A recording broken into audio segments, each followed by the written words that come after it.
Well, আপুনি যিমানে চেষ্টা নকৰক কিয় আপোনাৰ ফিলিংছ আপুনি কেতিয়াও লুকুৱাই ৰাখিব নোৱাৰে আৰু যাৰ প্ৰতি আপোনাৰ ফিলিংছ আছে সেই ব্যক্তিজনৰ পৰাটো আৰু লুকুৱাব নোৱাৰে So never try to hide your feelings. I'm not just talking about love. Here যিকোনো ধৰণৰ ফিলিংছ হ'ব পাৰে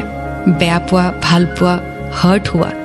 So যদি আপুনি গম পায় যে আপোনাৰ লাভড ওৱান যে আপোনাৰ পৰা কিবা এটা লুকুৱাইছে বা তেওঁ যদি অলপমান বেলেগভাৱে বিহেভ কৰিছে আৰু আপুনি যদি তেওঁ সোধে আৰু তেওঁ যদি এবাৰত উত্তৰ নিদিয়ে তেতিয়াহ'লে আপুনি গম পাব that something is wrong with her or with him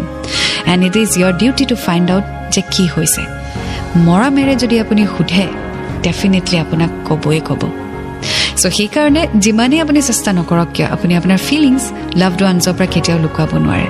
So no matter what express yourself যিয়ে পৰিস্থিতি নহওক যিয়ে নহওক এক্সপ্ৰেছ কৰক যাক ভাল পায় তাৰ আগত এক্সপ্ৰেছ কৰক চাব মনটো কিমান পাতল লাগি যায় 93.5 ৰেড এফএম